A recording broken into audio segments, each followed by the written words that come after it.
fare? No, era per dire No. che nella sera di Ferragosto un signore ha iniziato a digiunare in Veneto e poi ha passato la staffetta, e in questo fine settimana digiunano tantissimi in Veneto perché vogliono interrogarsi su che uso si fa del territorio, di quello che è rimasto in Veneto dopo l'epopea e dopo la minaccia delle grandi opere. È un uomo al quale noi di Caterpillar siamo particolarmente legati. Lui è un pezzo di beati costruttori di pace, Don Albino Bizzotto. Don Bizzotto, buonasera. Buonasera a tutti voi, Buonasera. ascoltatrici, ascoltatori, tutti. Don Albino, ci dice che cosa succede in questo fine settimana di digiuno collettivo nel Veneto e non solo? Ma da quando ho cominciato quella sera di Ferragosto si sono aggiunte le persone, perché mai avrei pensato di dire ad un altro si deve digiunare, non è normale.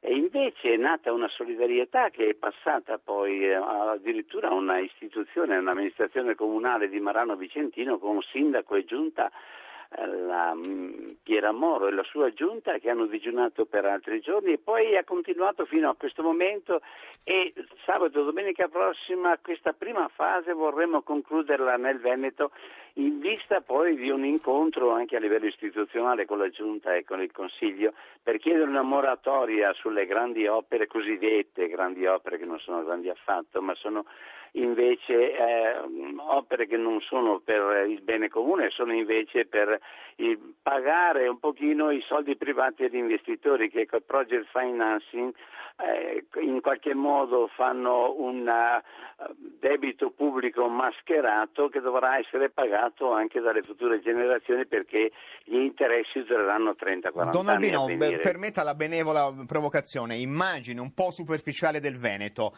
dei bei centri storici di tante città e poi uno sterminato territorio di rotonde.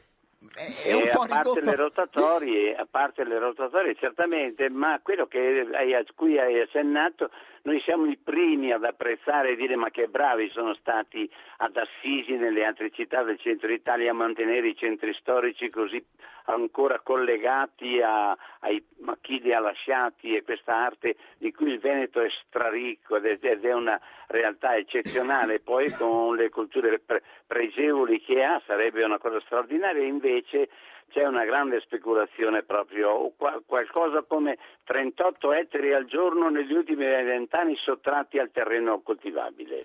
38 ettari al giorno, che si collega però ad un'altra emergenza che non è solo il Veneto, anche la Lombardia, mica male, ma anche le altre regioni, che si collega però ad un'altra emergenza che vorrei sottolineare, perché il Veneto è una delle regioni che più inquina e più mette in sofferenza il pianeta, che dal 20 agosto ha finito le risorse per sostenere la vita di tutti, uomini compresi. Le risorse dell'anno ce le siamo ve le siete bruciate, ma più o meno. Ma allora, se cade il governo adesso, l'emergenza è per tutti, sia per chi lo provoca, sia per chi ne porta le conseguenze. E non ci può essere più una vita civile normale come prima. E l'emergenza che abbiamo sul territorio, sull'uso del paesaggio e sull'uso dei beni che abbiamo a disposizione per la vita è una responsabilità che dobbiamo portare avanti, quindi affrontare sia l'emergenza terra sia l'emergenza regione per quello che viene compiuto in questo momento, in particolare con quel benedetto project financing che lei sta proprio non è altro che l'anticipazione di soldi da privati che verranno rifusi però dalla popolazione e anche dei bambini che nasceranno, perché è un debito praticamente che la regione poi dovrà rifondere. Don Albino, fra i tanti che digiunano in questo fine settimana, ce ne cita uno che li raggruppa tutti, che a lei sta particolarmente a cuore o sullo stomaco, insomma? Ma riguardo ai 35 progetti delle strade e autostrade? No, dei digiunatori, proprio delle persone o associazioni che digiuneranno insieme a lei nel weekend. Ma io su questo credo che non esiste io vorrei citare anche la sindaco, ma non mi pare che sia giusto citare qualche persona, perché lei è sempre veramente incorruttibile, è uguale ad ogni persona, il greggio è lo stesso. Non viene fatto pagare agli altri, ma ogni persona merita quella attenzione e quella riconoscenza. Con lei non si riesce mai a dire quello è più bravo. Posso dire invece che ci saranno gruppi a Verona, che ci saranno gruppi a Padova, Padova, a Bassano del Grappa, a Venezia, a Mestre e poi anche in altre località, e quindi è una cosa molto interessante, molto bella, ed è proprio una Montecchio Maggiore. Tutti. A noi ci dice il sito per saperne di più?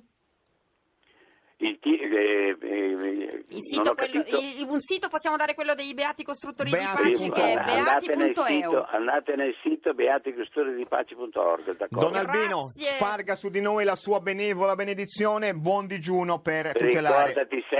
Ricordatevelo sempre che non esistono benedizioni dei preti. È vero. Le persone sono tutte già la grande benedizione del Signore.